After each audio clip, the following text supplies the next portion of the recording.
without further ado, unless I'm missing something, I think that's it for this morning. We're going to pass it over to Mauro and away we go.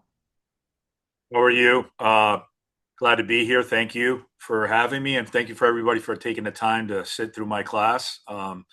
My class is going to be on common asphalt issues and solutions. The goal of my class for you guys is really to come away from a little bit of common sense about asphalt maintenance. What we do in asphalt is not rocket science, especially when we deal with HOAs and condo associations. So that's really what I want to do is have you guys have a little bit more common sense and apply that to that your asphalt maintenance. So let me go ahead and share my screen here and just make sure.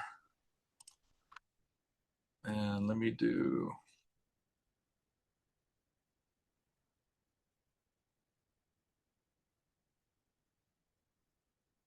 Can everybody see that?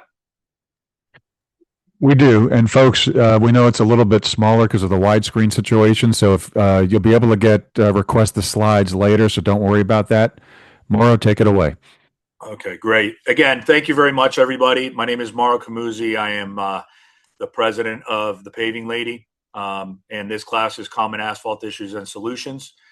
Let's go ahead and just jump right into this. So I take a lot of time on this slide here. This slide to me and this discussion right here is probably one of the ones that for me is the most important. I think it's very important to understand how something is built in order to maintain it correctly. And, there's a lot more to asphalt than what I'm about to tell you, but I think if we keep it on a surface level, I think you guys can take a lot more away from it. So in asphalt, when you guys walk out of your, house or your buildings and you look at your parking lot and you look at that black surface and you think to yourself, well, that's my parking lot or that's my roadway. You're just looking at the surface, and there's a lot below that goes into building a roadway or a parking lot, and understanding how it comes together and how one surf course works with the other is of the utmost importance in maintaining it. So let's go ahead and start from the bottom up. And just a disclaimer, what I'm about to teach you and what I'm about to talk about is really what we see here in South Florida. Some of you may be from other parts of the country and seen it a little bit different, but I talk about what you see here in South Florida or in Florida pretty much because that's what we deal with. And I think that's what you're dealing with most of the time. So let's go right into this. And what you're going to notice, there's a course, the one on the bottom, it's called the sub-base course. What that typically is your virgin soil or your what was there when the property was bought. If you look at a field and construction happens, that sub-base course is what was there, the native soil that was there. That native soil gets tested. If that native soil is good enough to have compactability and things could be built on it without it being, depressing or not being able to absorb loads, then there's some things that have to be done to that sub-base course. But for right now, we're going to talk about it. It's the native soil, and it can be compacted. And typically, what happens, the lot gets cleared, that base course or the soil that's there gets compacted. It gets a lot of water put on it, compacted with rollers, and it gets ready to have the next course on top of it applied. Now, the sub-base course, if it's bad, and let me tell you where you usually see that. Typically, you see it closer to like a swamp, like the Everglades, or closer to the water, like the ocean. You might have some, a lot of organic material in it, like old mangrove swamps that were in there. And if that's there, that has to be changed out. If it's close to the Everglades, you're going to notice that it's going to be a lot of muck, and that has to be changed out. But let's say it's good, it gets compacted, everything gets nice and hard there. Then we come back what's called the base course. Now, the base course, what's important about the base course is you have to understand that this is the course that typically will provide most of the load bearing of all of these courses I'm about to talk to. In essence, that base course is really your roadway. All the loads is that from your cars, garbage trucks, whatever it is, moving vans. You guys can imagine all the traffic that you get. That base course is what's going to take up most of those loads. Okay. The base course is typically here in South Florida nowadays is made out of lime rock.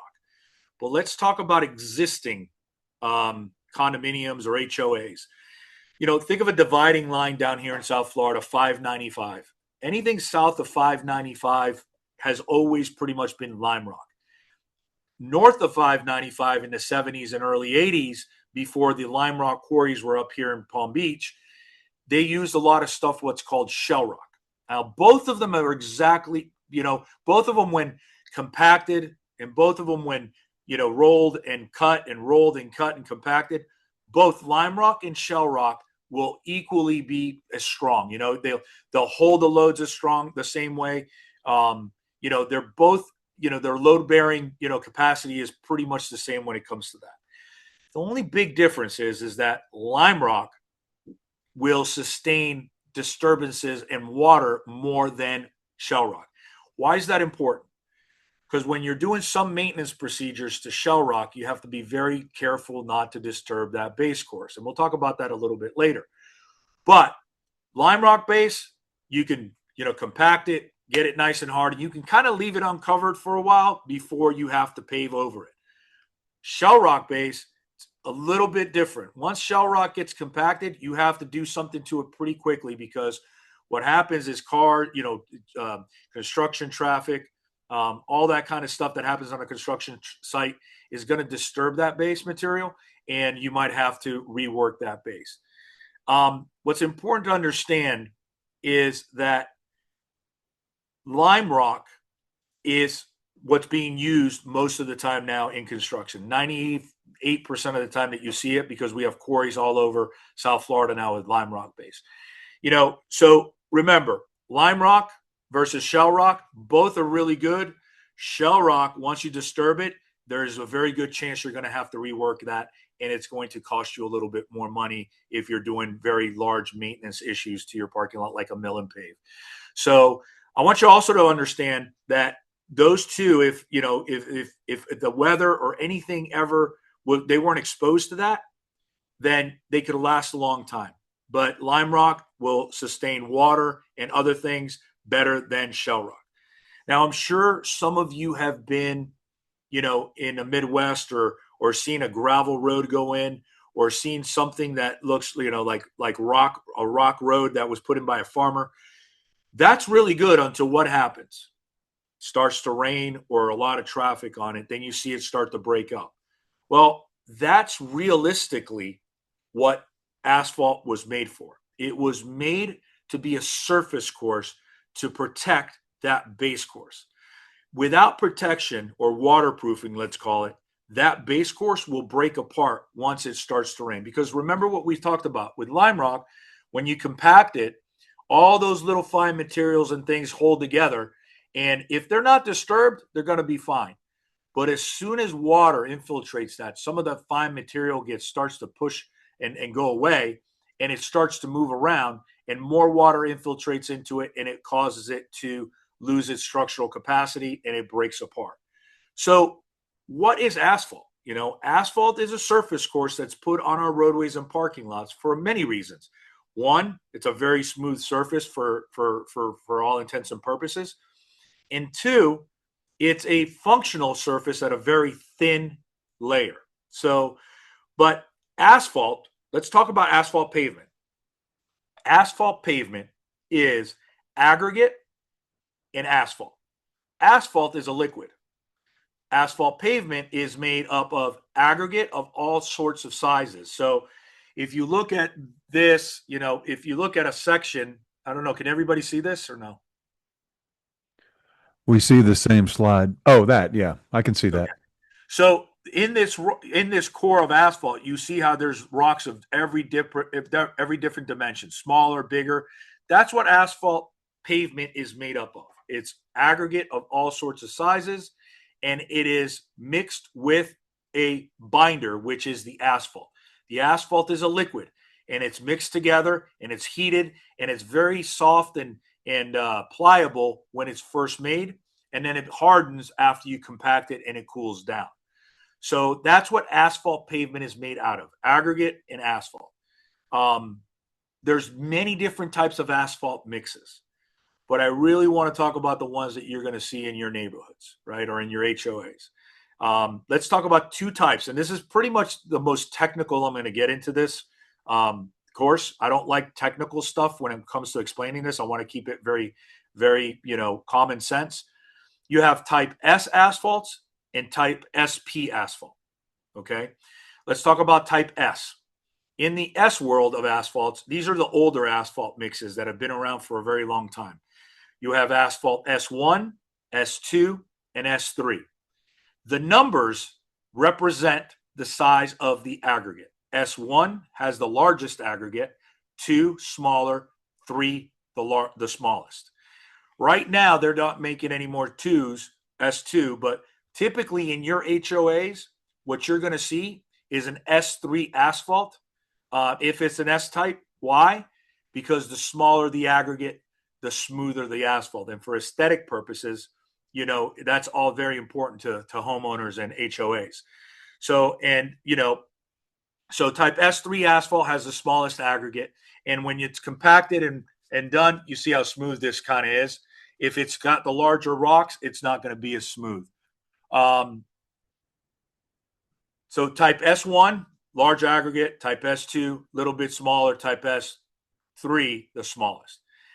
Now let's talk about SP asphalt. Well, at some point, DOT and Department of Transportation and Florida here decided, look, we got to make something that's going to last a little better, that the quality control is better, that's going to withstand traffic, and it's going to withstand, oils and gases a little bit better, and it's going to give us more bang for our buck.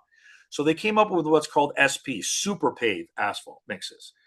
Super pave asphalt mixes are pretty much the same as the S mixes, but sometimes they've got polymer modified binder. What that means is they've made the asphalt better by adding polymers into it to make it stronger. It helps it withstand traffic. It helps it withstand gases, gas, oil, anything that leaks on the surface. So they came up with this mix design, which is going to make it better. But one of the biggest differences between S3 and an S asphalt and an SP asphalt is the quality control that they start from when it's mixed to when in the lab, when it goes out in the truck, when it goes out to the field. The quality control requirements for SP asphalts is a lot higher, therefore also making it more, let's call it more supervised, therefore giving you a better product. So in the SP world, you have SP 9.5, SP 12.5, and SP 19.5. That also means the size of the aggregate, but in this case, the 9.5 means millimeters of the average size of the aggregate. So it's 9.5 millimeters is the average size of the aggregate. And an SP 9.5 is equal to an S3. So in your HOAs, if you're ever going to do work, you're going to require, I would tell you to just ask for an SP 9.5 or an S3. Same type of asphalt, one just is a little bit better quality. SP 9.5 may be a little more expensive for some contractors, but you should definitely ask for that. So this slide here to me says a lot. So what I want you to remember is you've got different courses in your roadway or your parking lots. Those courses all work together to give you a parking lot or a roadway that's going to last longer. Each one of these courses can survive a certain amount of time, but not long periods of time. That's why they're so important. One cannot survive without the other. So in doing this, you're trying to protect the surface course, the asphalt, the waterproofing level that you have, the course that you have, which is your asphalt pavement.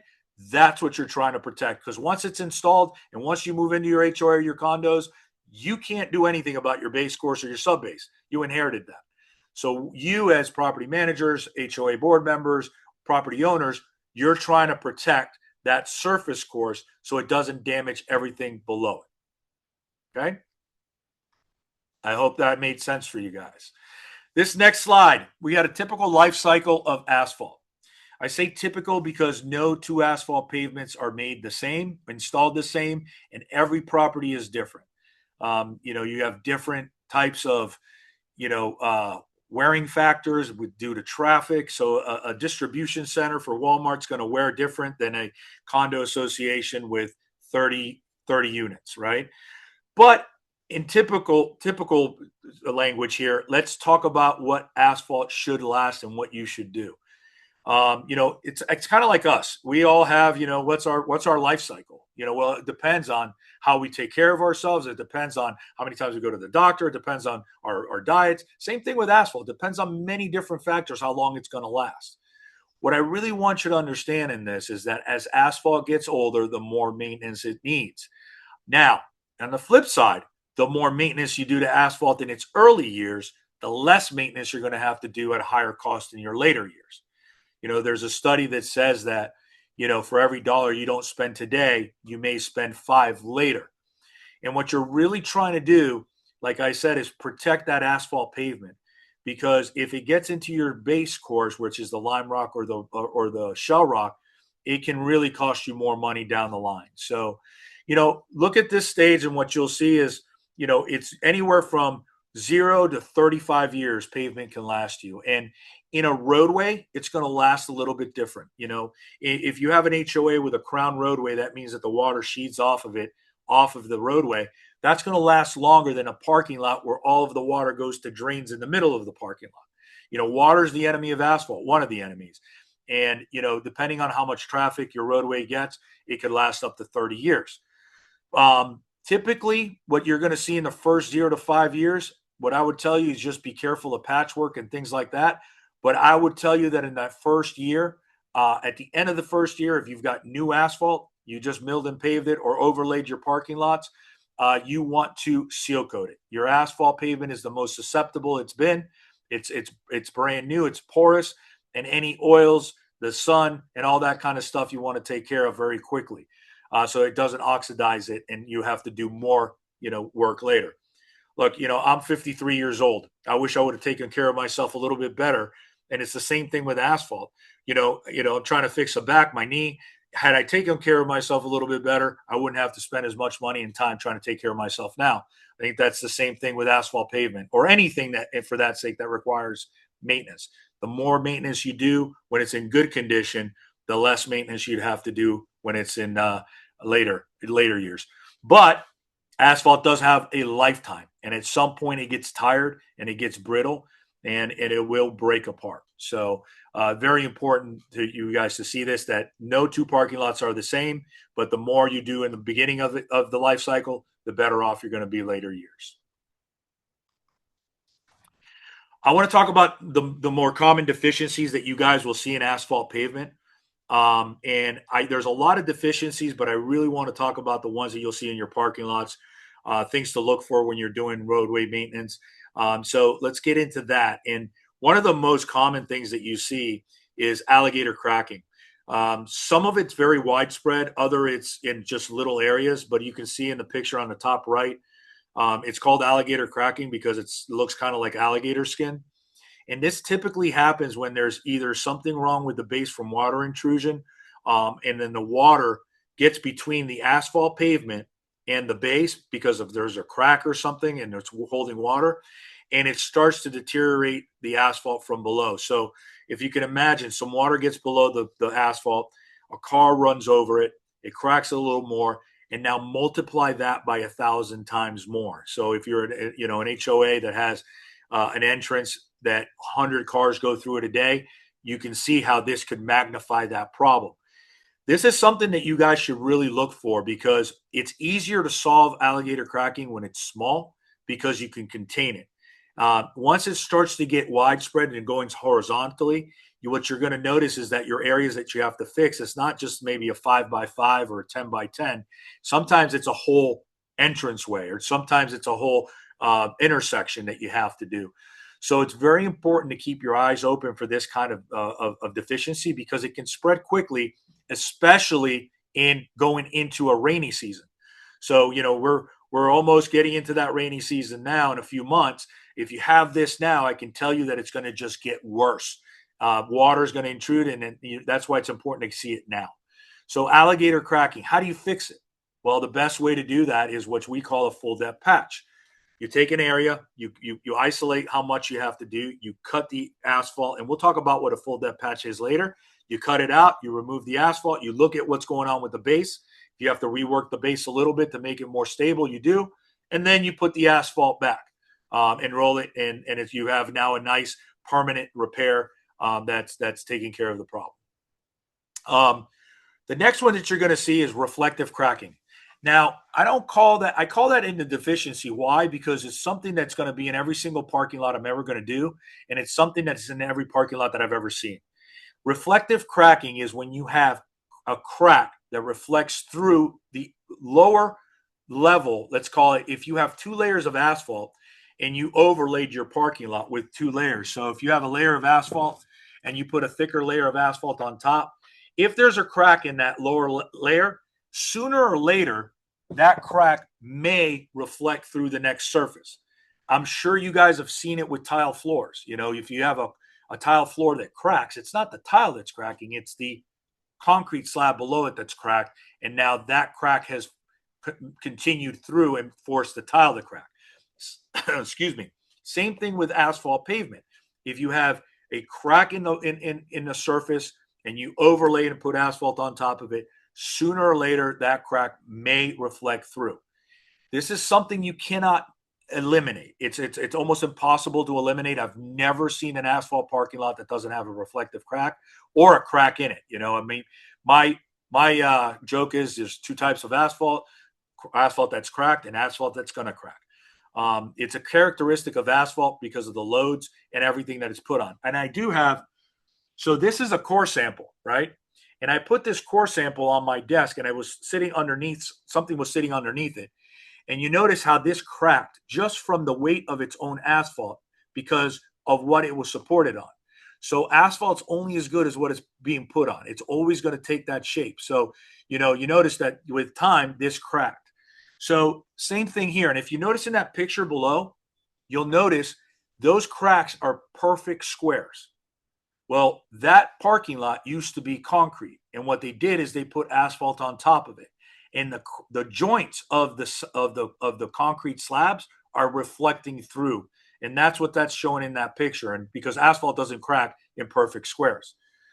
There's ways to minimize it and try to prevent it, but I don't believe there's a way to completely eliminate it. So asphalt's going to crack sooner or later as it reaches its brittle, nature as it gets older. So,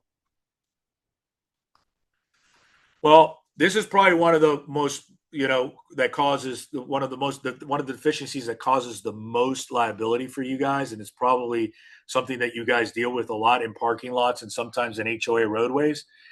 And they're potholes. And, potholes are, here in South Florida, potholes are formed from 2 places. They're formed from the top down or from the bottom up. And let me explain that to you a little bit, right? So remember, let's explain how it comes from the bottom up. Well, in the first slide, I talked to you about 3 levels, 3 layers or surfaces. You had your asphalt, you had your base, and then you had the subgrade. Here in South Florida, below us, depending on where you are, you have water 2 to 3 feet below. In some places, you have water maybe a foot below if you're closer to the intercoastal. At some points with that tidal floods, the tides, you can have water almost all the way into the asphalt at some points. So what ends up happening there is what that'll do is sometimes shift that subbase and cause it to collapse. And when that does, what happens is the entire area collapses and forms a pothole almost immediately. You never see it one day. The next day you show up, there's a pothole there or a depression in your asphalt. And that is a pothole that is formed from below because something is going on with the subbase below it, correct? Here in South Florida, we have potholes. Up in Zephyr Hills and Orlando area to the west there, you can go to sleep and you have a house next to you and their neighbor, and the next morning you wake up and there's no house or neighbor. So, up there they have sinkholes that can swallow homes. Here we have something that's more, smaller scale, which are potholes, but it's kind of the same thing, same concept. So now let's talk about how it happens from the top down. That's almost the same as alligator cracking. So if you have water that gets into a low surface area or a depression, goes through a crack, you put a car on it, cracks it even more, repeat that process, and more rain, repeat that process. and the asphalt will start to break up, just kind of like what you see here. And the more pressure you put on it, the more it'll break. And as that happens, more water gets into the sub base, and it starts to deteriorate that base material of lime rock or shell rock. And what you have is a pothole that forms like the one on the bottom right.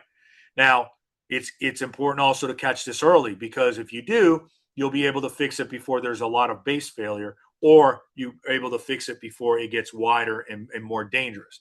But these are things you want to take a look at, especially coming into the rainy season that you're going to come in here in a little bit. Anything that looks like could be water can get into it, or that it's already broken or forming a pothole, you definitely want to take care of that prior to that, because it's only going to get worse with water. How do you fix a pothole? So same thing, a full depth patch. What we do here is we take and we cut around it, square cut around that area that we want to fix. We remove the asphalt, and then we, if we need to fix the base material, we will do that. And then you put back asphalt and roll it smooth and make sure there's no gaps in the edges. So it's important to catch these before they become bigger liability and get them done correctly. Root damage. So I think every one of us has seen root damages done to asphalt. Here in South Florida, we have oak trees, palm trees, ficus hedges.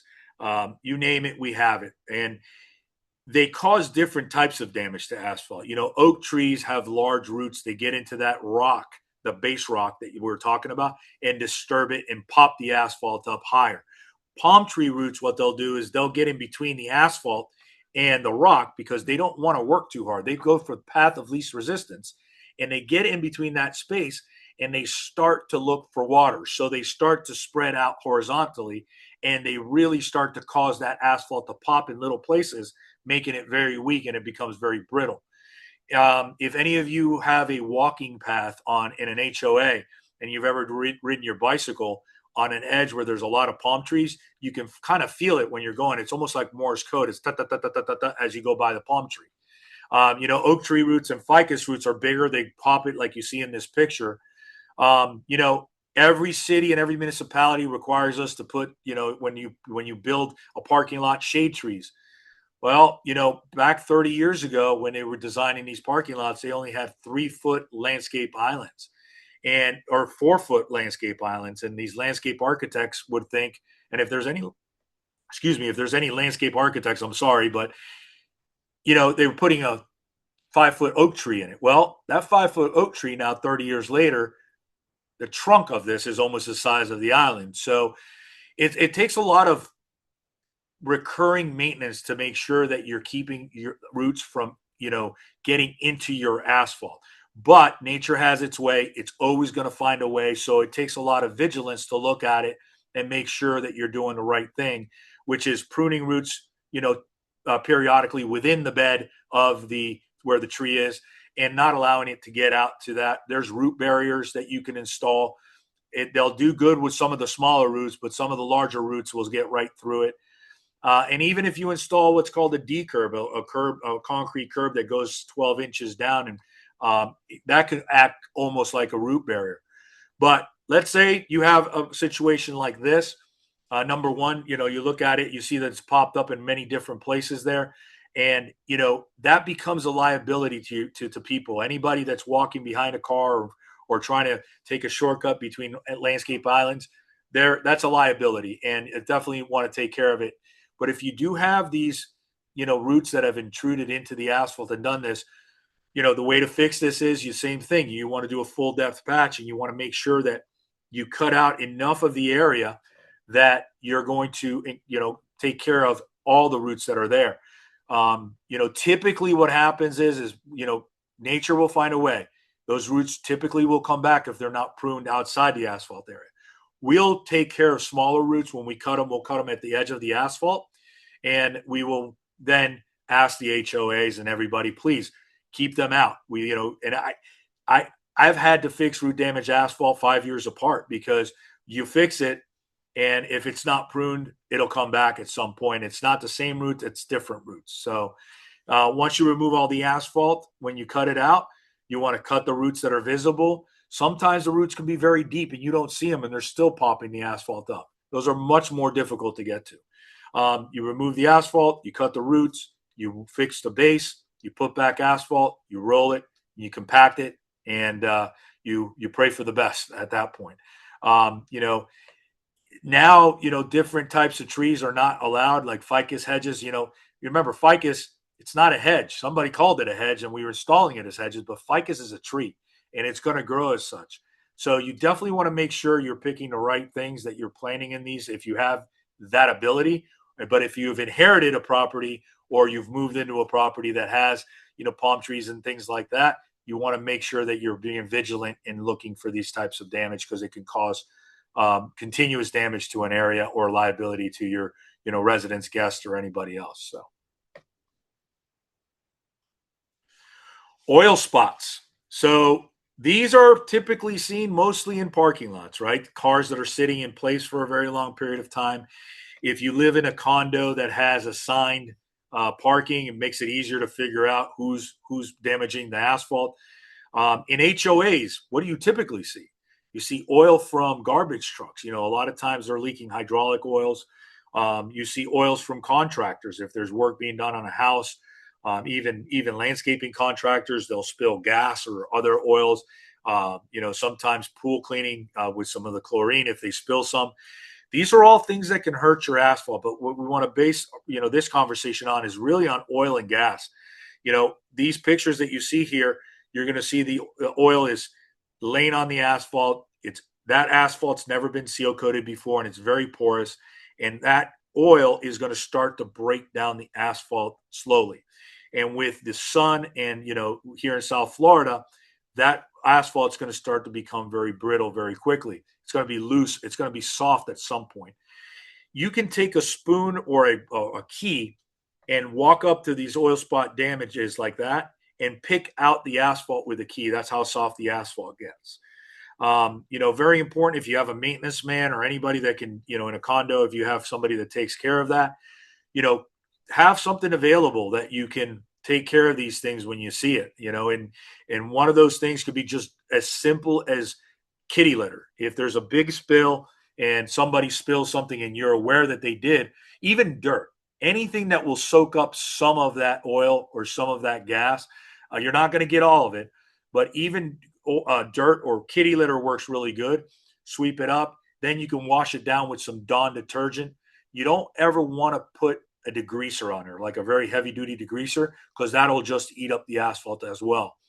Well, you know, these are going to continue to happen. There, you know, it's very difficult to get everybody to take care of their vehicles or you know, things happen to vehicles all the time.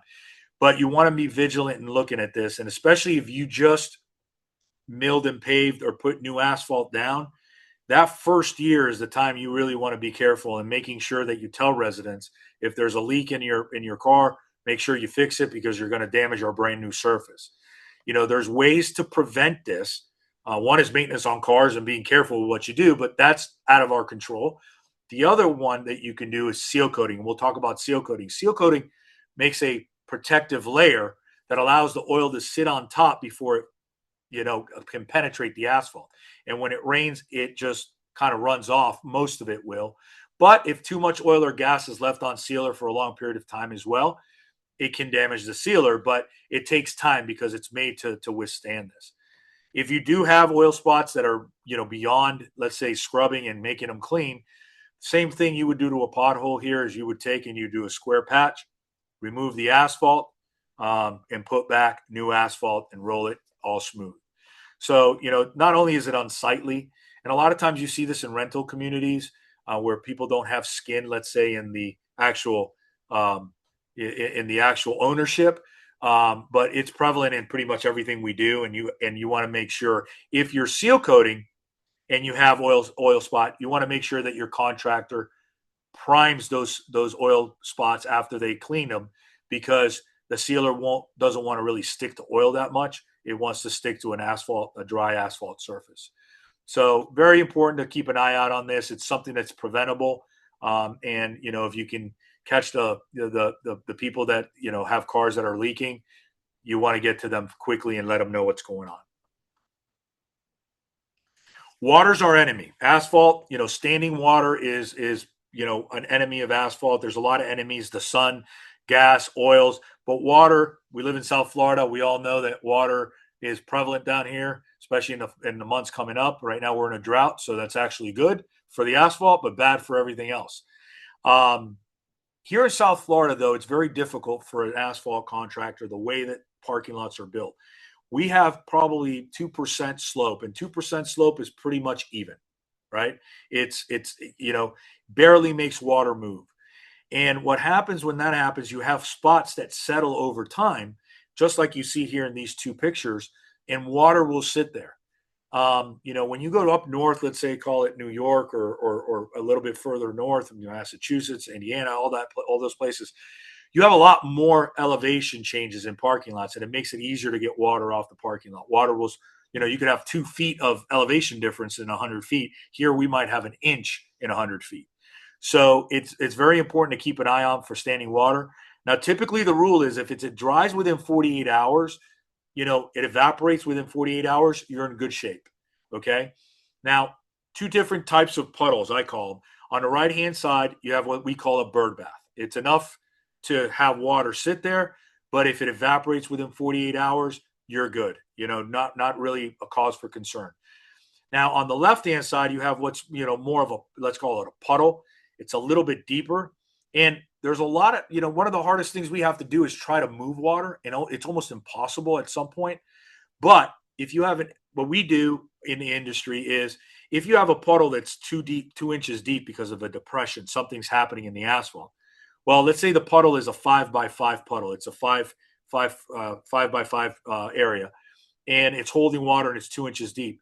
Well, what we can do is we cut that out. We remove the asphalt. We re-level the rock. We re-level the asphalt. Now, that 5x5 puddle might become a 10x10 puddle, but it's only a 1/4 inch deep, which will evaporate in one sunny afternoon here. So we're not getting rid of the water to the drains, but we're dispersing the water better to allow it to evaporate. Because puddles that are 2 inches deep are going to take days and days, especially with the rains that we have. So you definitely want to keep an eye on standing water. Standing water, we may not get it to the drain, but if we can level the area and make the water disperse a little bit better, it will evaporate quicker. So, if water sits in one spot for too long, it's going to cause damage to that asphalt. And you've seen it. I'm sure you have. You just never knew you looking at it. You'll see areas that are kind of more worn than other areas in a parking lot. That's probably because water sits there, and you'll notice it after a rain, but you won't notice it when it's dry. So water's the enemy. Try to get it to the right places. This slide is just me telling you, there's a lot of terminologies. There's a lot of procedures. There's a lot of things that we can do to asphalt pavement. It's very important for you to have somebody that you trust will tell you exactly what you need and not what you either want to hear or what they want to do, right? The worst thing, I know you all have a responsibility to spend your budget and the money for an HOA the right way. And I know everybody takes it very seriously. And you don't want to do a maintenance procedure that you're just going to either have to redo, or it wasn't the right time, or it should have been done earlier. So these are things that you want to make sure you have a trusted person that you can talk to, whether it's a contractor like me or whether it's a contractor that you use. You want to make sure that they're telling you the right thing, and you want to reach out to a professional. And now there's endless amount of information, especially with ChatGPT and everything else, that will help you make those decisions. So this is me telling you, I feel for you in making some of these decisions, but use the professionals to help you along. So let's talk about maintenance procedures to help preserve your asphalt and fix some of the things that we've talked about. One of them is asphalt overlay, or, there's a lot of the use. Resurfacing is used a lot. Some people use it for seal coat. Some people use it for overlays. Some people use it for milling. Resurfacing is that you're putting a new surface on top of something, but what you do before that is really what will distinguish that. So an overlay is exactly what it sounds like. You're overlaying asphalt. You're taking a level of asphalt, a course of asphalt, and you're putting new asphalt on top of it, which is a maintenance procedure, which allows you to give a surface a little bit more beef, let's call it, and more structural integrity. But remember, we talked about earlier about reflective cracking and all those, things, how asphalt's only as good as what we're putting it on. So it's very important that you evaluate a parking lot to make sure that it is a candidate for overlay. And it's very important to have that person that can look at it and say, look, you've got a lot of cracking here and some of it's pretty big. Overlaying may not be the right thing, right? But what's an overlay? Put one course of asphalt on top of the other, and you have just extended the life of your roadway, by 20 years, right? So it's important to note that, because sometimes it's not worth removing the first course of asphalt that you have there that's been there for 15 years if it's in pretty good condition. But what you're trying to do now with an overlay is extend the life cycle of what you have there now. So overlaying is a very good way to do that. When you overlay, though, you want to make sure that you pay attention to surfaces that you're tying into. For instance, if you have a valley gutter, that's the gutter that runs in an HOA all the way around that collects water. If you have valley gutter and you overlay asphalt on top of the asphalt that's there, well, just common sense tells you you're going to have a difference in elevation between the valley gutter and the new asphalt because, you didn't remove the old asphalt. So you want to make sure that what they're doing is tying into any surfaces that we are tying the asphalt into. And the way you do that is by milling up against those surfaces, removing some asphalt so you have a clean area and a level meet between concrete surfaces and your new asphalt surface. The other place is manholes and catch basins. You want to make sure that if your manholes, you're overlaying with an inch, you want to make sure that those manhole covers are raised, and you do that with what's called ring risers. Very simple. You pop the lid off, you put a ring riser in, you pop the lid back on. Now your manhole cover is an inch higher than it was, 5 minutes ago. Those are all important things to do. If you do not do that, you can cause tripping hazards or you can cause water to accumulate in those manhole covers because it doesn't have a place to drain. Overlaying is fantastic if your asphalt that's there now is in pretty good condition, and you can live with a few cracks reflecting through the surface. So it's a very good maintenance procedure, and it'll give you 20 years or more depending on what you have there now. Milling and resurfacing, right? Milling. Let's talk about milling. Think about the overlay I just talked about. But let's say you have a course of asphalt like this, and the majority of that asphalt on the top, because it's so old, has a lot of cracking. Well, what you would do at this point, you would mill or remove a certain amount of that existing course of asphalt. Typically, a crack that you see at the surface is wider at the top than it is at the bottom. It doesn't always go all the way through. Sometimes it does, but typically a crack forms at the top and it starts to crack and widen as it gets older. So what milling can do, if you take a course of asphalt that's existing there now, about an inch, let's say, and you mill half an inch off, now what you've done is you've removed a great percentage of that surface cracking. You're still probably going to be left with some cracking, but you've removed most of that cracking that you find. Therefore, when you now put asphalt on top of it, you are going to have a surface that's going to resist reflective cracking a little bit better. So milling, what it does is it's kind of like sanding wood. If you've got rough wood, you sand it to get it nice and smooth, remove any of the imperfections. Now you can paint it and do whatever you want to it. So milling will do that to a certain extent. And, it gives you a good mat to start, a new canvas to start from, giving, better result on your final product. But I do want to do the disclaimer that reflective cracking will probably happen at some point because some of those cracks that are in asphalt are going all the way through the asphalt and into the base material. So it's very important that you understand that. Milling and paving has become very popular. That's pretty much all we do. We don't really overlay that much anymore. Everybody just lets their asphalt get to a certain age and then they mill it and then repave it.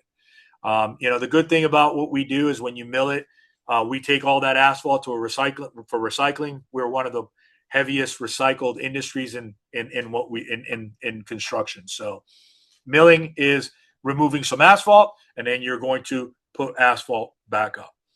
Now, on the right-hand side, we have repaving. That's, you don't ever want to get to a point where you have to completely remove all your asphalt and rework the base. What you're trying to avoid, from I hope what you understand in this class, is you're taking care of that surface layer, continuously giving that asphalt a chance to do what it's supposed to do, and that's waterproof everything that's below it.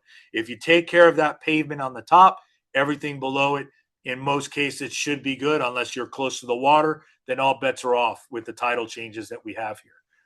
So it's very important to know, you don't ever want to get to a point where, and most people don't, most people take care of their asphalt way ahead of a time where they have to really do base removal and fixing a base. But sometimes we've had to do it before.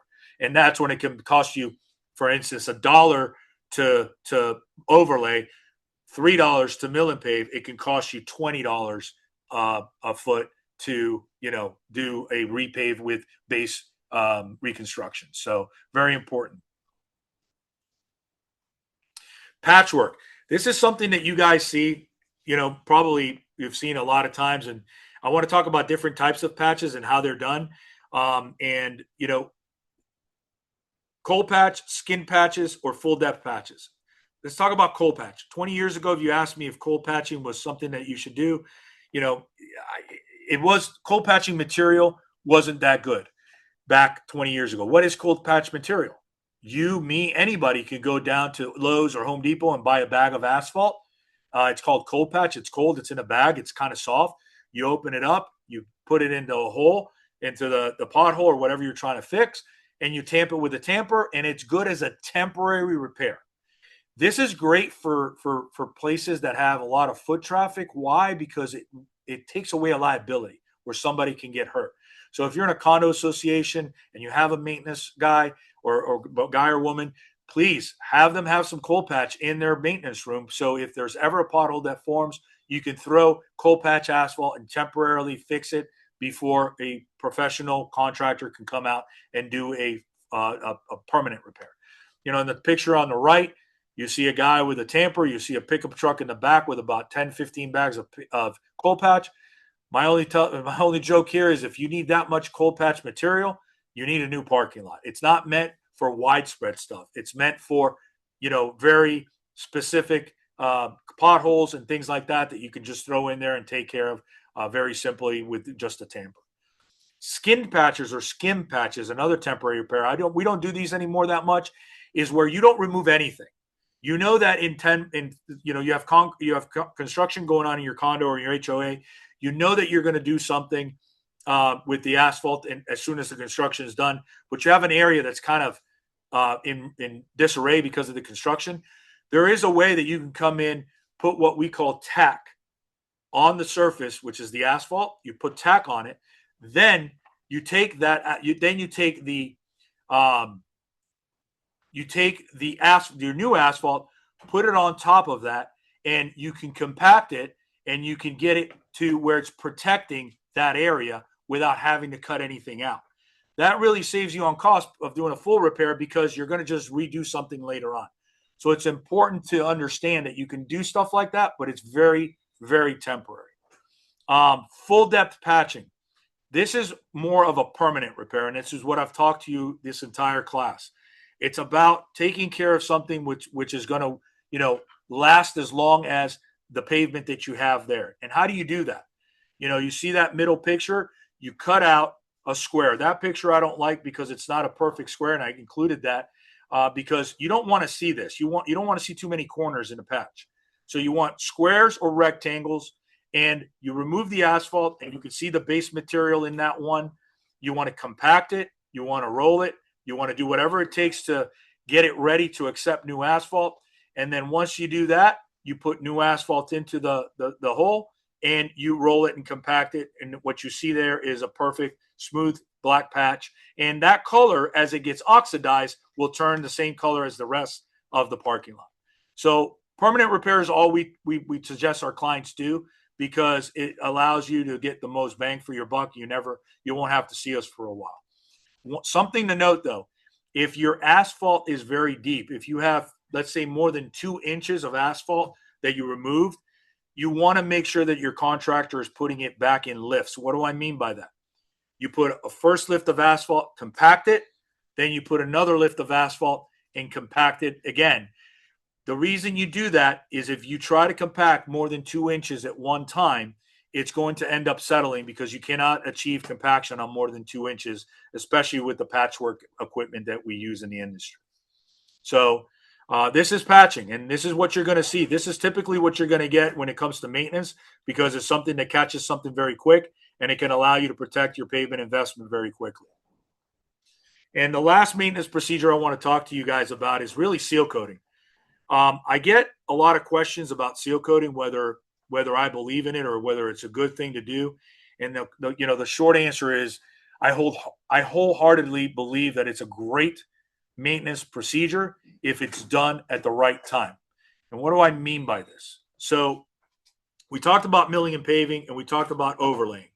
So when you overlay or mill and pave, you've installed brand new asphalt on your parking lot or roadway. That asphalt has to have time to cure.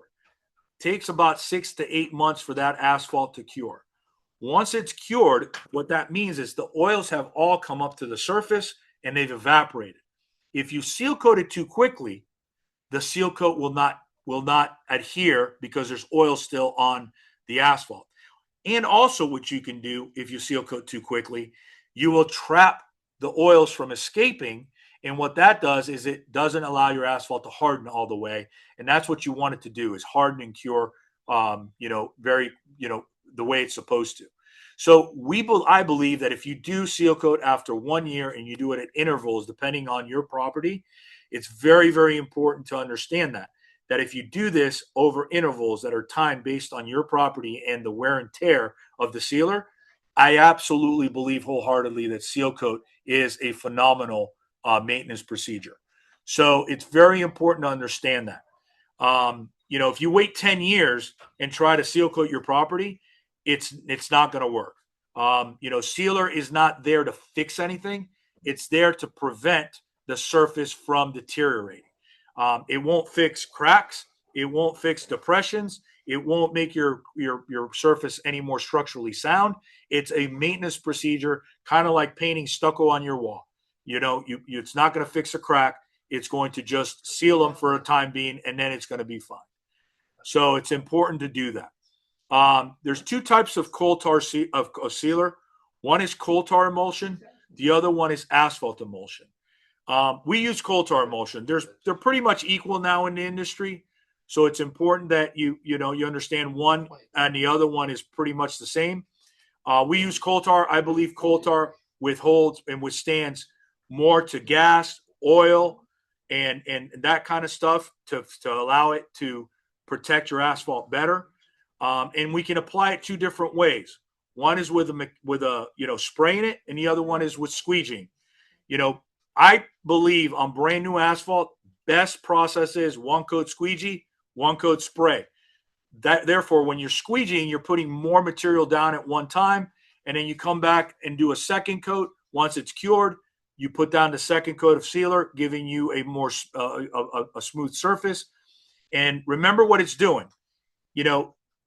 Remember I told you I believe that it's definitely if it's applied at the right time. And I'm going to give you an example. We live in South Florida. If we went to the beach today, a beautiful sunny day like today, and we went to the beach at 8 o'clock and we were having a good time talking, playing games, whatever we're doing, and at 2 o'clock in the afternoon, we look at our skin and we say, oh my God, I'm getting sunburned. And then you put sunblock on it too. Well, that sunblock's not going to do anything. The damage has already been done. And that's what sealer does. It protects your property and it protects your asphalt in its very early life cycle, which will minimize the early damage that will cause worse damage later on. And what does that do? So if you look at this asphalt here, very smooth, you don't see any rocks, right? If you look at this asphalt here, over time, this asphalt becomes, you can see the aggregate, the binder, the asphalt that's in it starts to wear off and starts to show the aggregate. So the sealer protects that and doesn't allow that deterioration to happen. So again, I wholeheartedly believe that sealer is a great maintenance procedure that should be put into your maintenance let's call it your maintenance plan. And I want you to understand, when you mill and pave or overlay, that's just the beginning of your asphalt journey with your parking lot or roadway. Asphalt's not pretty. It starts off black, and with the sun, and the weather, you'll see it. It goes from a black to a gray to almost white, and that's the sun oxidizing your asphalt. A lot of people are so used to that black surface in their properties because they've been seal coated before. When you asphalt, it's not going to look like that for long, that black surface. It's going to, in 4 months, it's going to be gray. So the sealer is what's going to keep that asphalt and make that your brand new asphalt prettier, and give you that curb appeal, or that surface that everybody remembers, a little bit smoother than the actual asphalt. So there's a lot of things with asphalt maintenance. This is a very quick crash course. I hope I was good in explaining it to you guys and ladies. Please, if you have any questions, I'd be more than happy to take any if we have time. Hey, Mauro and Marielle, welcome back. I'm just going to mention real quick. First of all, Mauro, great job. Excellent speaker, as always. We appreciate you. Thank you so much. Thank you. You guys can look at the Q&A together while I go over just a bit of housekeeping. So the questions are in the Q&A. Anybody that put a question into the chat, please put it into the Q&A. The chat is not being monitored for course-related questions, all right? In the chat, we placed the link for the evaluation in there a few times. I'll do it again in just about a minute. So like Marielle mentioned earlier, if you haven't already pressed that chat button, press it one time simply so it appears. We'll place the link in there once again. That is also where you can request the slides, contact from Mauro or any of our other amazing sponsors. That's how you do it. That'll be in the chat once again in just a moment. Marielle. Oh, and by the way, too, please hang out for the Q&A. We want you to. But I'd be more than happy to go through all of these. Yeah, we're going to go. We have the time. We're good. I just want people to know who might be in a rush. If a lot of cams need to get out of here, the required part is over. Once you fill out the evaluation, you can go. But again, we hope you hang out for the Q&A. Marielle, Mauro, back to you guys. Thank you.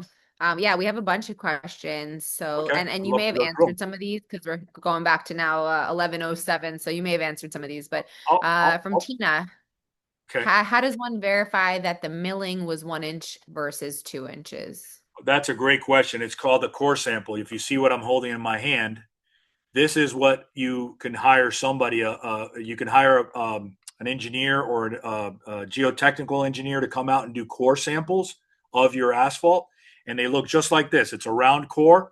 They number them, and then they'll measure them to make sure the thickness. So you can do it before you ever start the job to see how much asphalt you have there now, and you can do it after you have the job to see how much asphalt was put down. Awesome. And then are repaving jobs permitted? This is also from Tina. I wonder if that's part 2 of that question. So it depends on the municipality. I'll give you a perfect example.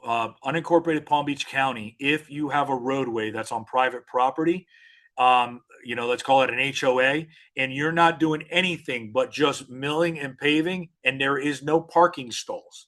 That's the caveat. No parking stalls that you have to deal with ADA or anything like that. You do not have to permit that roadway. If you have a parking lot that you're doing, you have to permit it because they want to make sure. Most municipalities will require a permit for milling and paving, but some will allow you to do it depending on the property type and the situation. We have one from Hawk. What about here in Melbourne, where land was more swampy west of I-95? We have seepage through some asphalt roads where water tables have risen, and we have small lines where water seeps through after big rain events. Should we be concerned with sub-base course and base course? Roads are 15 to 20 years old. Yeah, the short answer is yes. You should always be concerned. Here in Port St. Lucie, up towards Stewart and around where we are, it's famous for bad base or bad subgrade. And what they can do when they build the roads, or when they build what they're doing now, is they're doing what's called double rocking, or even putting in some kind of material like a geotechnical fabric to to stop that water from raising. But you're not going to stop all of it. That water is going to find its way. Sometimes you just have to deal with what you have. But yes, you're going to see it, and especially here close to the intercoastal. We were at a property yesterday, and we could see the bubbles coming up through the asphalt at a high tide. So that's just the hydrostatic pressure coming up. From Jim, what are your thoughts on reclamite? I may not say that right. Does it Reclamite. prolong the life of the asphalt? So I don't know exactly that product. I think they're talking about a rejuvenator. I don't believe in the rejuvenators per se. I've bought things to rejuvenate my skin and it didn't do anything. My damage is still there. I think once the damage is done, the damage is done. I think it'll make it look nice and protect it for a while.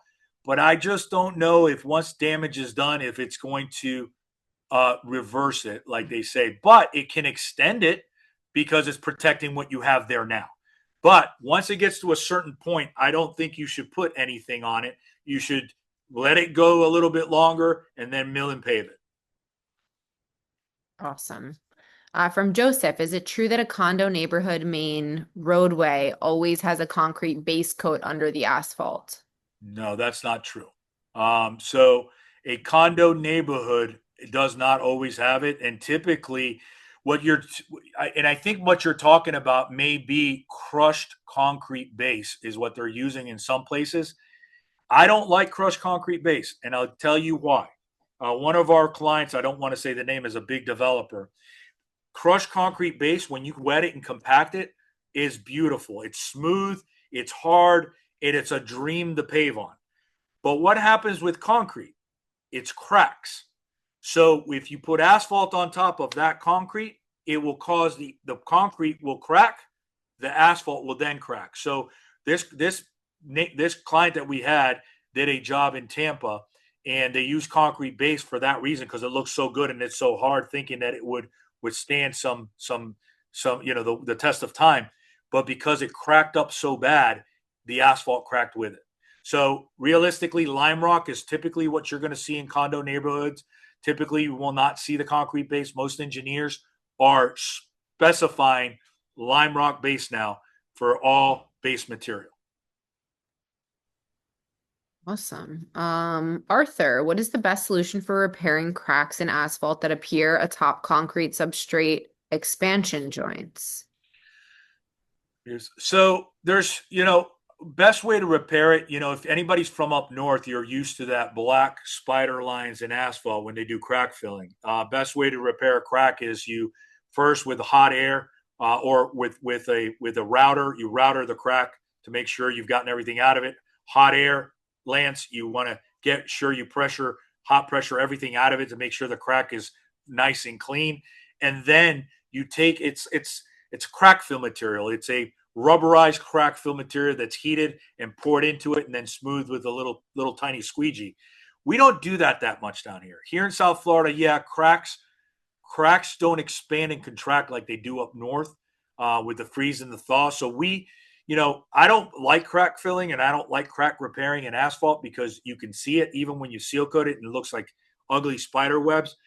The only places you really want to worry about cracks for me in South Florida is number one, how wide is it? If it's really wide, you want to repair it. You want to cut out that area and patch it. But in your joint lines, in an invert where the water collects, if that joint starts to crack tremendously, then yes, you may be able to do a crack fill repair in that. But most of the time, the water isn't getting into all the little cracks that we have in our asphalt here, and we don't have that worry about expansion and contraction. From Wayne, why grind off the top course of blacktop? What is the preferred inches of repaving? So that's a great question. And typically you grind it off if it's damaged. If you have a top course of asphalt that's kind of damaged and has a lot of cracks, then that's why you mill off a top course or a certain part of that. The other reason you do it, you cannot just keep adding layers of asphalt. You have elevations that you have to meet. So if you have handicapped ramps, you have elevations you have to meet. And if you keep adding asphalt, number two things you're going to do. One, you won't be able to meet those elevations very well. And two, you may take away from the drainage, the drainage elevations of the parking lot. So you may flatten an invert, right? You might flatten an invert, or you might flatten a crown if you do that. So it's very important to have that in mind. You can add one layer on top of it. If you have an inch of asphalt there now and you want to put an inch on top of it again, absolutely, because 2 inches isn't going to kill you. But when you start adding too much is where you want to be careful. How often to seal coat?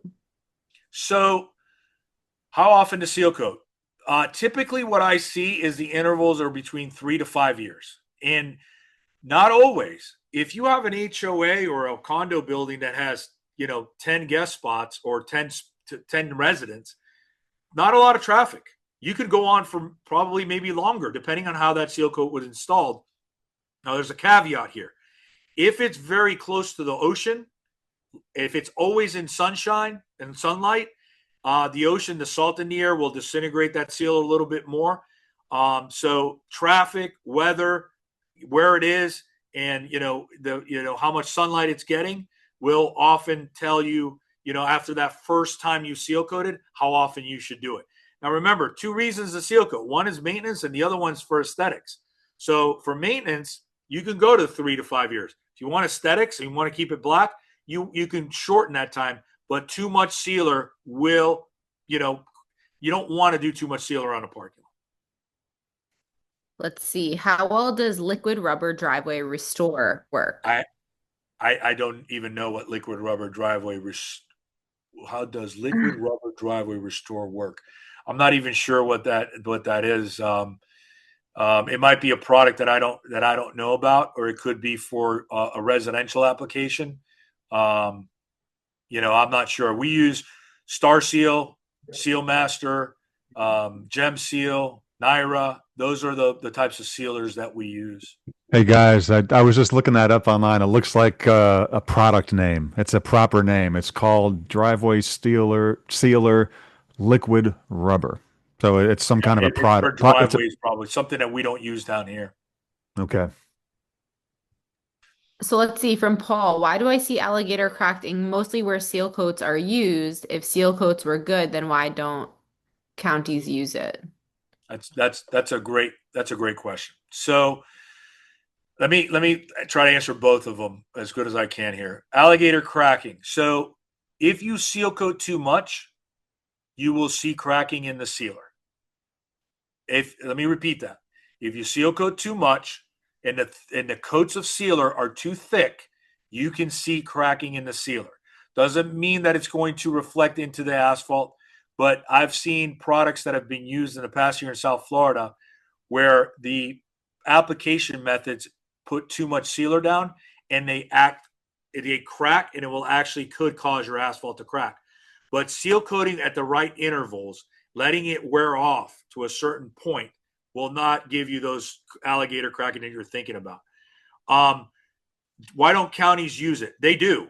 We actually have lots of county contracts. We have 12 municipal contracts, and they use it in their parking lots, and they use it in their parks, in their parking lots of their parks. They don't use it on the roadways. Roadways are meant to be worn the way that they are. Traffic helps a roadway maintain, the asphalt a little bit, because it's constant traffic, and it's as the roadway ages, that asphalt's exposing new asphalt. In a parking lot, that doesn't happen. You don't have that constant traffic. The other thing is, the bigger question I got for a long time is, why doesn't Walmart seal coat? Well, let's talk about that. Walmart, they used to seal coat a long time ago, but what they did is they started designing their parking lots in a way that you won't have to seal coat them. And what did they do? They put in 16 inches of base. They put in 2 inches of a binder course of asphalt, and then they put an inch of wearing course on top of that. So what they do is, every 10 years, and if you look at the schedule for Walmart, every 10 years, they will mill off what's left of this wearing course and just put back an inch of wearing course on top. So you're never getting into the binder course, and you're never getting into the base. Okay, from Chris, is everything being taught applicable to asphalt driveways and walking paths? Where's that? From Chris, Okay. is everything being taught applicable to asphalt driveways and walking paths? Yes. The majority of what I taught is applicable to asphalt roadways in an HOA, asphalt parking lots in HOAs or condo associations, and walking paths. Awesome. How many years should work expect to be free of reflective cracking? That's a loaded question. And what I will tell you is two things. One, did you mill the asphalt prior to overlaying or putting new asphalt? That's going to give you a little bit more time. The other determination is, let's say we have a surface that's this thin, right? And you put a thick layer like this of asphalt on top of it, it's going to take longer for the crack to work its way through to the top. If you put a thin layer of asphalt on top, it's going to take a shorter period of time for it to go through the asphalt. So reflective cracking has those things, right? The thicker the asphalt you put on top of it, the longer it's going to take for a crack to get through it. Traffic also, how much stress that asphalt is under. But you can see reflective cracking as soon as a month after, but it's not bad. What you'll see is a small little crack. Or 6 months after. It all depends on the condition of the parking lot that you just overlaid or milled and paved. All right. What we're going to do, folks, is we had, almost 300 of you here today, so there's tons of questions, and we know we're not going to get to all of them. We're going to spend 10 more minutes. We're going to go in the order in which they got here, starting from the top, and then wherever we are 10 minutes from now, that's where we're going to end today's feed. Okay? So back to you guys. Thanks, Jeff.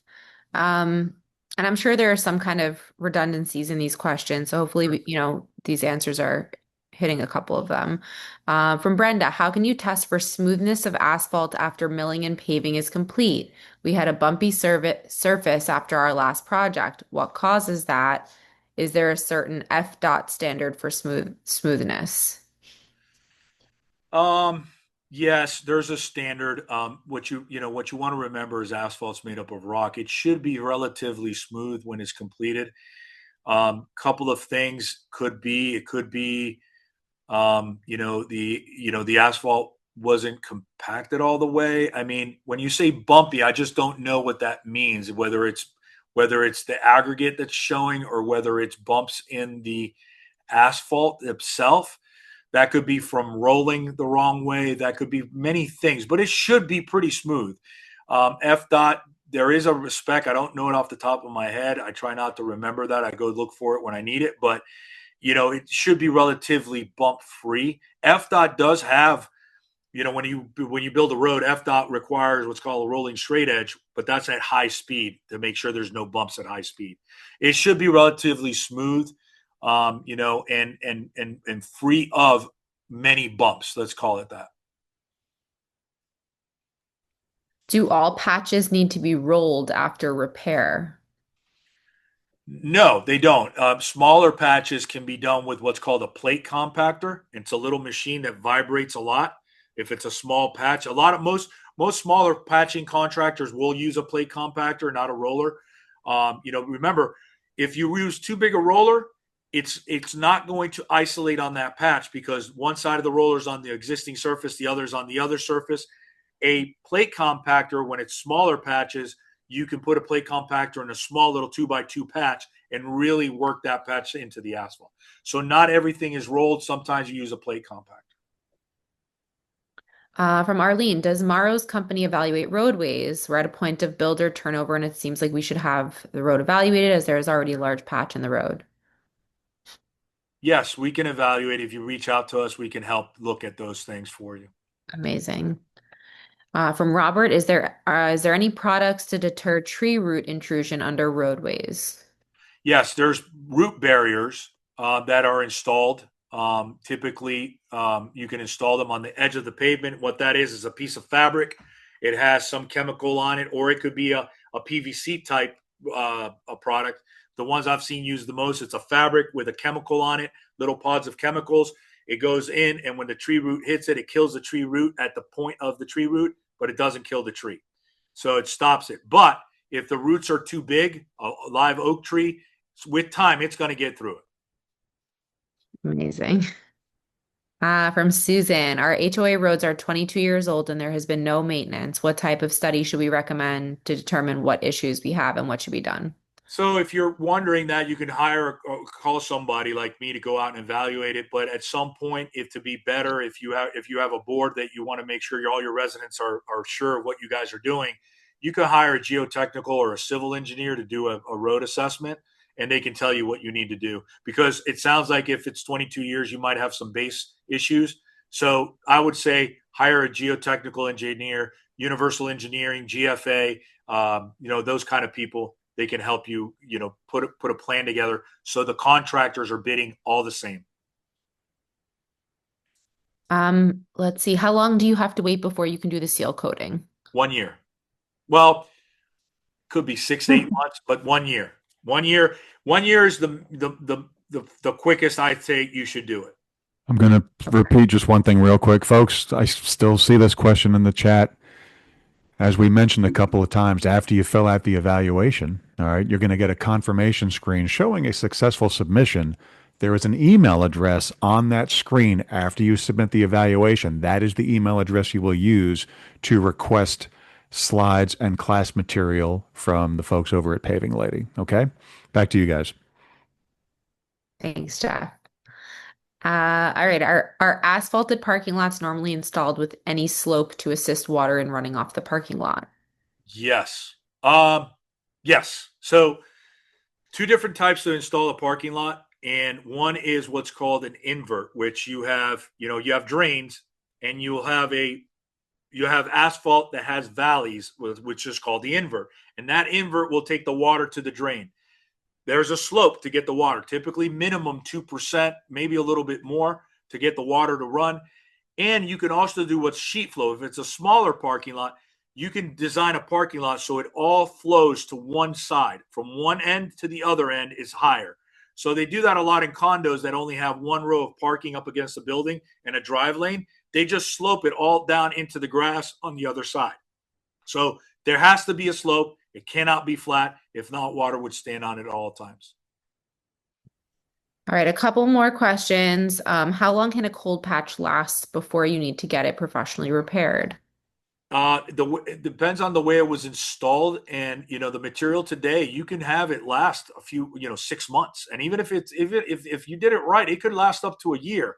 But I wouldn't take that chance. I would tell you within 6 months you want to get it professionally taken care of. And then seal coating costs, which I'm sure widely differ.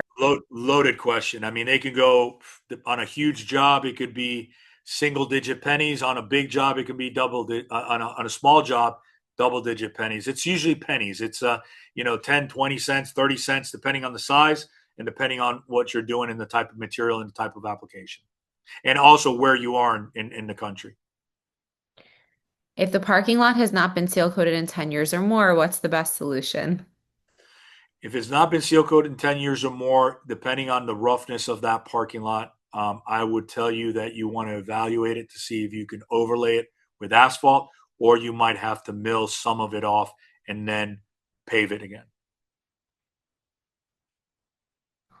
How long do you think seal coat extends the life of repaving, which we may have answered a bit earlier? Typically, they say all the studies say, 30% or more. Tina, we've had a bunch of questions for you, so I'm just gonna pick on somebody else for a couple last ones. Let's see. How about Bradley? Can a valley gutter be added to an existing driveway by sawing into the lot? Valley gutter.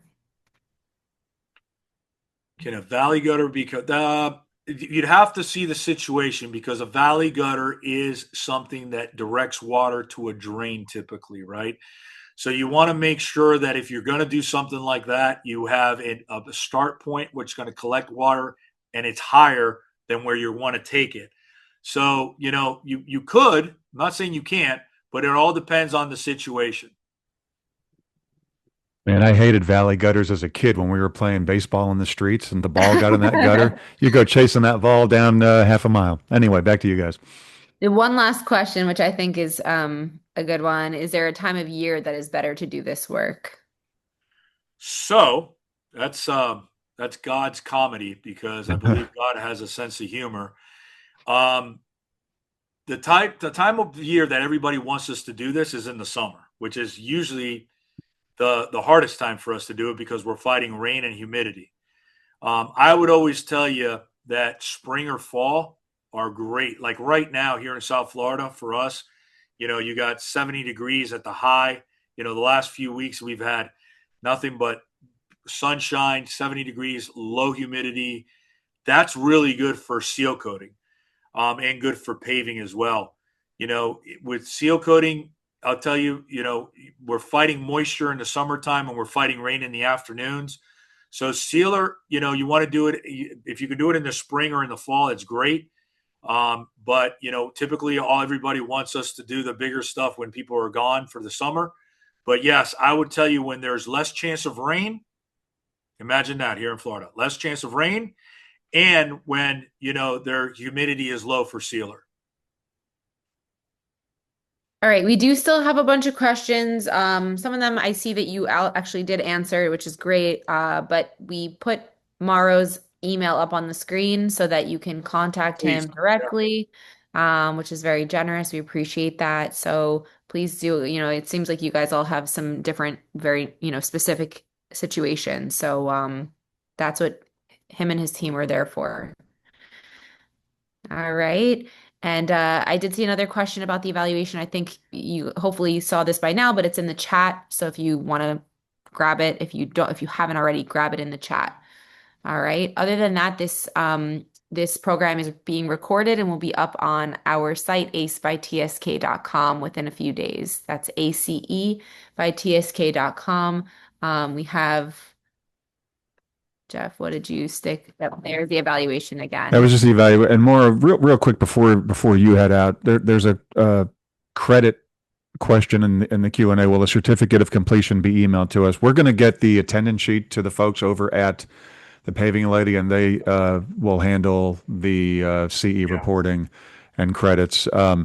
I'm not quite sure if they're going to get certificates to board members. I believe the credit for this class is only for CAMs, and with the new board member education regulations that are out there, it's highly recommended vendors don't give certificates to board members to avoid any confusion about HOA CEUs when a course is not approved for HOA CEUs.